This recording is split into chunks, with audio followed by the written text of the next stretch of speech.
Hi everyone, welcome back to another video from Gaming Basics. In today's episode, I'm going to be showing you how to change language on War Thunder application. So without wasting much of our time, let's dive into the video. First of all, open the War Thunder application on your preferred device. Also make sure to log into your account, and once logged in, tap on the menu button located at the top right hand corner. In the pop-up, tap on Options.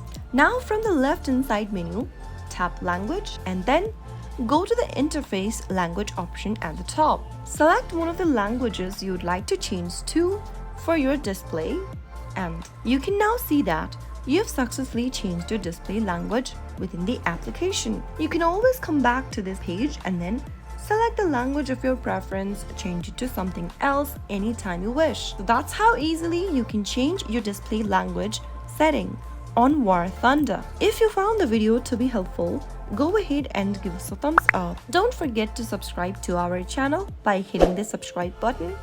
Also press on the bell icon so that you'll never miss another upcoming upload from us. I will see you again in the next episode. Goodbye till then.